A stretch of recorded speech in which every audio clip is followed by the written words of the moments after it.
হচ্ছে পাগলা। আচ্ছা বাইরে গিয়ে করবে। আচ্ছা বুদ্ধি লাগাতে যাইনি কখনো। আমি শিক্ষিতদেরকে অপমান করছি না, আমি শিক্ষিতদের যে মনোভাব নিয়ে তোমরা বসে রয়েছে সেই মনোভাবকে অপমান করছি, তোমাকে নয়। মনোভাবটাকে বদলাও। আজকে আমার টিমে সবচেয়ে বেশি বিজনেস দিচ্ছে বর্তমানে সাবিনা দি, যিনি 7 পর্যন্ত পড়াশোনা করেছেন। যিনি 7 পর্যন্ত পড়াশোনা করেছে, কিন্তু আমার টিমে বিএ পাস ছেলে আছে, আমার টিমে এখনো বিএ পাস মেয়ে আছে, ব্যবসা করতে পারছে না। তার কারণ যেই বলছি যা লোকেরকে বল, যেই বলছি যা কি হেড কেয়ার বোঝা, যেই বলছি বিসিএম বোঝা, বলতে হবে হ্যাঁ তুই এই জন্য তোরা বলেছিস। আর সাবিনা দি অন্ধ, তো পড়াশোনা যায় না মানে কি অন্ধ? অন্ধ যে বলছি শুনে যাচ্ছে, কোনো ব্যাপার না, কাটা আজকে দেখছে না, বলছি নেমে যাবে। আর যে এইভাবে পথ চলতে পারে তারা উন্নতি করে, যে পথ চলতে চলতে এরকম করে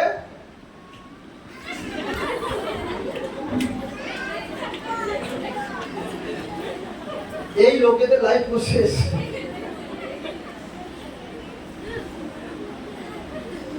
বলে চোখ বন্ধ কর, আমি একটা সারপ্রাইজ দেবো, সারপ্রাইজ এনেছি, চোখ বন্ধ কর।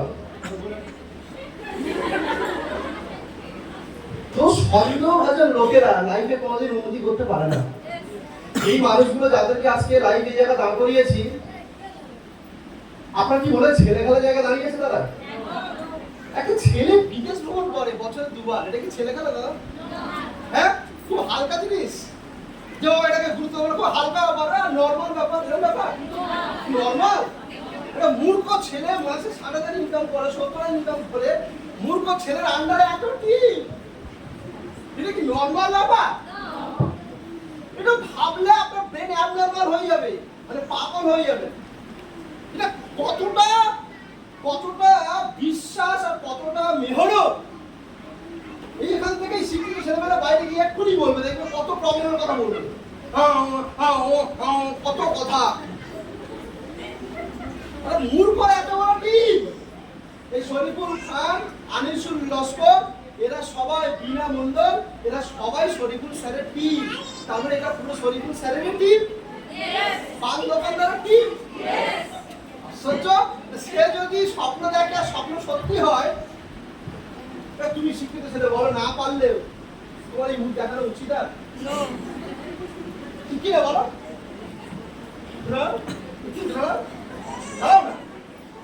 তোমার নাম বল, শামসুদ্দিন, হাততালি হবে। শামসুদ্দিন, তুমি আমাকে বলো, তুমি এখানে বসে আর যাই ভাবো, তোমাকে বসে বসে, তোমার মতো শিক্ষিত ছেলে, আমিও একটা শিক্ষিত, ওখানে বসে বসে তোমার জায়গায় আমি বসে ছিলাম আজ থেকে 7 বছর 8 বছর আগে। আমি কি ভাবছিলাম জানো?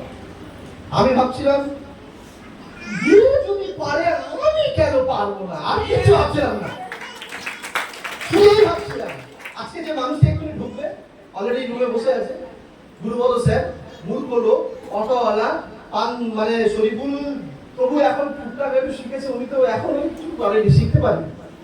সেই মানুষটা আজকে আমার মতো, আমার যে টোটাল টিম, আমার সাবিনা দির আপনাদের এরকম থেকে বড় টিম, অপর্ণা দির এরকম বড় টিম, এরকম আরো আমার টিম আছে তো। হ্যালো, তো যে মানুষটা আজকে এসছে, ওনার আমাদের যে আমার টোটাল টিমে যা লোক আছে তার 4 গুণ লোক আছে ওনার আরো অন্যান্য টিমে। অথচ পড়াশোনা জানেই না, আর যাই হয়ে যাক, বাড়ি যেতে আজকে লেট হোক, ওনার সিগনেচার না নিয়ে কেউ যাবে না। আমি বলছি, ওনার সিগনেচারে তুমি লাখ লাখ টাকা ব্যবসা করতে পারবে, সিগনেচার দেখিয়ে। ওনার সিগনেচার দেখলে তুমি অবাক হবে, এবং তুমি জীবনের কোনো শিক্ষিত ছেলেকে দেখালে সে পড়তেই পারবে না, কি আর ভাষাটা কি, নাম কি পড়ে। আমি গুরুবদ স্যারকে যখন আজ থেকে 7 বছর আগে দেখেছিলাম, তোমার মতো এরকম বসে বসে আমি একটা জিনিস ভাবছিলাম, এই লোকটা প্যারিস ঘুরে এসছে, প্যারিস, ওরে বাবা, লোক দুবাই যেতে পারে, চলো ব্যাপার না, লোক থাইল্যান্ডে যেতে পারে কম খরচা, প্যারিস ছেলে খেলা না। এবং লন্ডন, এগুলো ইউরোপ ট্যুরে সবচেয়ে বেশি খরচা। 3.5-4 লাখ টাকা করে খরচা ইউরোপ ট্যুর করতে গেলে। এই দুবাই, আমাদের কি বলে থাইল্যান্ড, এগুলো সব চায়না, এগুলো এশিয়া মহাদেশের মধ্যে পড়ে। কোন মহাদেশ? এশিয়া।